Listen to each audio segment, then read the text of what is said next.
Kilalanin natin ang official and latest PBA Power Rankings ngayong PBA 50th Philippine Cup. Top 12, Terra Firma Jeep. Muntik na ngang mawala ang Terra Firma Jeep na team ngayong 50th season sa PBA. Ito ay dahil binibenta na nga ang Jeep last PBA off-season. At ang masugid nga na gustong bumili sa team na ito ay ang Zamboanga Family Sardines at Star Horse Shipping Lines. Pero ni isa sa kanila ay hindi nabili ang Terra Firma Jeep dahil nag-failed nga daw silang parehas na mag-comply ng requirements sa PBA. Kaya't nagbabalik nga sila ngayong PBA 50th season. Pero sila nga ang pinakakulelat sa power rankings natin ngayon dahil kahit nakuha nga nila si Jeyo Chu as a number 1 pick sa PBA draft dahil nawala pa din sa kanila ang mga key players nila ngayong off-season gaya nga ni Stanley Pringle, Terence Romeo, Aldrich Ramos, Aljun Melesio at Javi Gomez Deliano. Kaya't sila pa din ang pinakamahinang team ngayong PBA 50th Philippine Cup. Top 11, Blackwater Bossing. Ang Bossing nga ay ang isa sa mga madaming nakuhang free agents ngayong PBA off-season. Pero madami nga din silang nawalang mga key players sa team nila gaya ni Tyrus Hill, DJ Mitchell, at team captain nilang si JV Casio nakaka-announce lang ng kanyang retirement sa PBA. Pero jackpot nga sila sa pagkuha nila kay Dal Panopio sa third pick ng PBA draft. Kaya't ngayong conference nga ay matutunghayan natin ang backcourt duo ni Dal Panopio at Cedric Bearfield kung kaya ba nilang dalhin ang team nila hanggang PBA playoffs. Top 10, Titan Ultra Giant Racers. Hindi nga gaya ng Terra Firma Jeep ay ang Northport Batang Pier na team nga ay naibenta na sa Pure Blends. Pero pinalitan nga nila ang team name nila sa Titan Ultra Giant Racers. At madami nga ang nagawang off-season moves nitong Titan Ultra sa pagkuha nila ng madaming free agents.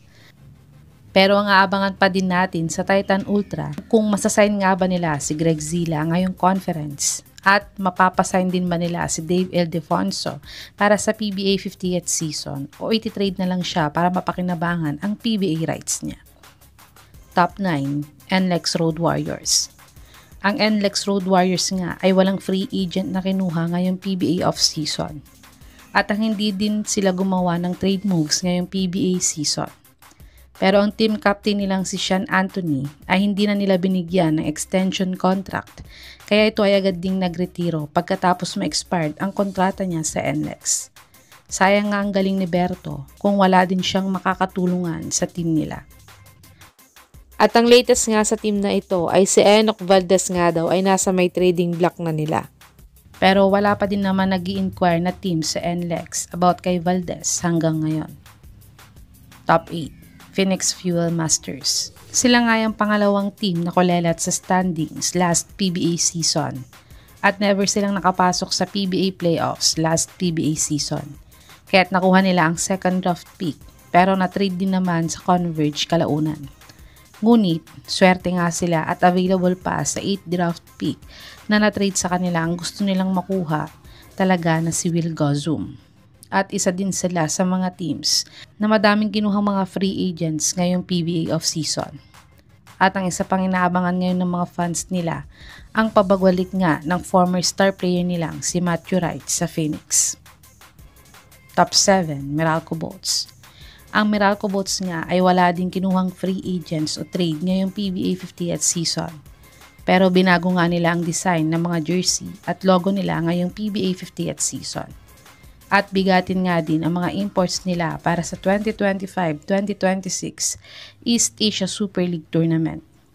Si Justin Brownlee at Ange Kwame nga ay ang mga local players para sa Meralco Boats dahil naturalized player natin sila sa Gilas, Pilipinas. At si Ronde Hollis Jefferson at Ismael Romero nga ang mga imports talaga nila sa tournament na ito. Pero ngayong All-Filipino Cup nga ay isa sila sa may malaking chance na makatalo ulit sa defending champion na SMB gaya ng ginawa nila last PBA 48 Philippine Cup. Top 6, Rain or Shine Elasto Painters. Ang Rain or Shine nga ang nakakuha ng biggest free agent star ngayong PBA 50th All-Filipino Cup. Matapos nilang masign ang 4 times PBA champions na si Stanley Pringle. Dito ay pwedeng-pwede niyang i-mentor ang mga batang guard players ng rain or shine, lalo na ang rising star nila ngayong si Adrian Nukum. Veteran presence ang may tutulong ni Stan Daman para sa rain or shine at ang kanyang championship experience na kulang sa mga batang players ngayon ng rain or shine. Kaya't baka ito na nga ang season ng rain or shine na makapasok muli ng PBA Finals. Top 5, Converge Fiber Xers. Ang Converge nga ay isa sa mga teams na madaming kinuhang players sa free agency ngayong off-season. At si Governor Delta Pineda na ang bago nilang coach ngayong PBA 50th season. Pero ang pinakamaganda nilang ginawang off-season move ay nakuha nila ang second pick ng PBA draft na naging si Juan Gomez Deliano at siya daw ang pinakamagaling na player sa PBA draft na ito. At sa latest news nga ng Converge ay tinrade nila ang rookie nilang si Kobe Bryant Monhe at first round pick nila sa 52nd draft sa Titan Ultra kapalit ni Dave Ildefonso. Kaya't lalo pang lumakas ang Converge ngayong conference. Kaya't gaya ng rain or shine ay itong Converge nga ay isa sa mga dark horse team na maaaring makapasok sa PBA Finals ngayong conference. Top 4, Barangay Ginebra. Nawala nga ang star high player ng Barangay Ginebra na si Jamie Malonzo ngayong PBA off-season. Ito ay matapos siyang pumirma ng kontrata sa Japan B-League. At ang bigman nga nilang si Norbert Torres ang nakuha nilang free agent this off-season. At si Sonny Steele naman ang rookie na napili nila sa first round ng PBA draft. Pero kahit ganoon nga ay malakas pa din naman ang team ng Ginebra. Pero ang inaabangan nga ng lahat ay ang pag-trade nila kay Maverick Ahanmisi ngayong conference. Dahil 2 beses na nga nilang sinubukang i-trade si Ahanmisi ngayong off-season sa Converge at Meralco. Kaya't ito nga ang magiging biggest move ng Ginebra ngayong Philippine Cup kung matrade man nila siya. Top 3, Magnolia Hotshots. Nakuha nga ng Magnolia Hotshots ang kauna-unahang panalo ni Coach L.A. Tenorio bilang head coach sa PBA.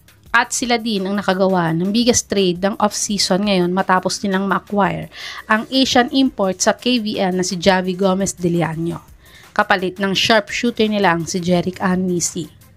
At matami din nagawa na off-season signing ng free agents si Coach L.A. Kaya di nakapagtataka kung bakit nasa may top 3 ngayon ang Magnolia Hotshots sa power rankings ng PBA. Top 2, TNT Tropang 5G. Ang TNT nga ang pinakamaraming nakuhang free agents ngayong PBA Philippine Cup. Si Tyrus Hill, Kevin Ferrer, at Gio Halalon nga ang mga bigating free agents na nakuha ng TNT ngayong off-season. Kahit hindi mga star players ang mga ito, ay mga quality role players nga sila sa kahit anong team na napuntahan nila. At ang good news pa ng TNT ay makakabalik na ang finals MVP nilang si Stingray ngayong conference. Ang bad news nga lang sa kanila ay out na ulit si Doubler Jason Castro ngayong Philippine Cup dahil sa pagre-recover sa injury niya. Pero baka maging game changer nga ang pag-late sign nila kay Gio ngayong Philippine Cup. Kaya't sila pa din ang isa sa mga favorites nila ngayong Philippine Cup na makakaabot ulit ng PBA Finals. Top 1, San Miguel Beermen. Kagagaling nga lang ng SMB sa championship last PBA 49 Philippine Cup. At sila nga ay magde-defend agad ng title nila ngayong PBA 50th Philippine Cup. Maganda naman ang naging off-season moves ng SMB dahil nakuha nila ang rookie na pinakamataas na points per game sa overseas na si Chris Miller. Kaya't kahit wala ngang kinuhang free agent ng SMB sa off-season, ay mas lumakas naman ang lineup nila dahil sa dagdag offensive firepower dahil nakajackpot sila sa rookie nila. At nakuha din ng superstar nilang si Junmar Fajardo ang ikasyam niyang PBA season MVP. Kaya't sila pa din ang favorites na mag-champion ulit ngayong PBA 50th Philippine Cup. Ito ang official and latest PBA Power Rankings ngayong PBA 50th Philippine Cup. Sa tingin niyo mga kabapos, tama ba ang mga rankings ng mga teams na ito o may iba kayong rankings? I-comment niyo na po yan sa baba.